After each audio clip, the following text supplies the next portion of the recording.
آیا خدا نامی دارد؟ در کتاب مقدس نام خدایان بسیاری بیان شده.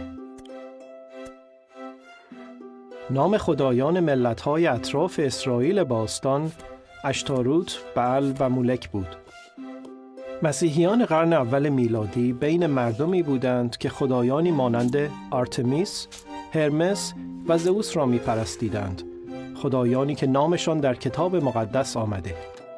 کتاب مقدس وجود خدایان بسیاری را تصدیق می‌کند، اما نام یک خدا در دست‌نوشته‌های کهن کتاب مقدس از نام‌های تمام خدایان دیگر بیشتر ذکر شده. اگر ترجمه‌های مدرن کتاب مقدس را بخوانید، هنوز هم می‌توانید نام خدایان دیگر را ببینید، ولی در خیلی از ترجمه‌ها نام خدایی که بیش از هر نامی آمده حذف شده است. نام این خدا تقریباً 7000 بار در کهن‌ترین نسخه‌های کتاب مقدس آمده. نام کدام خدا از کتاب مقدس حذف شده؟ بخش اول کتاب مقدس که اغلب عهد قدیم خوانده می شود، به زبان عبری و زبانی همخانواده آن یعنی آرامی نوشته شده. نام خدا در عبری با 4 حرف نوشته می شود. زبان عبری از راست به چپ خوانده می شود. این 4 حرف در فارسی چنین است: ی، ه، واو، ه. کسی از تلفظ اصلی نام خدا اطلاعی ندارد، ولی این 4 حرف که معرف نام خداست در تمام دست‌نوشته‌های باستانی کتاب مقدس دیده می شود. این نام در بسیاری از مکانها نیز نقش شده. املای رایج نام خدا در فارسی یهوه است، ولی در برخی ترجمه‌ها بدون اعراب نوشته شده.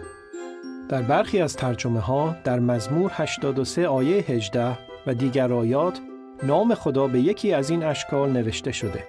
در شماری از ترجمه‌های دیگر مانند ترجمه دنیای جدید کتاب مقدس، نام خدا به جای اصلی خود بازگردانده شده. از آنجایی که خدا نام خود را تقریباً 7000 بار در کلامش گنجانده، بدون شک می‌خواهد که این نام را بدانیم و به زبان آوریم. خدا در کتاب تورات که به قوم اسرائیل داد به موسی گفت چنین بنویسد: بشنو ای اسرائیل، یهوه خدای ما خداوند یکتاست. عیسی این آیه را از کتاب تورات نقل قول کرد. پس او نام خدا را می دانست و به زبان می آورد.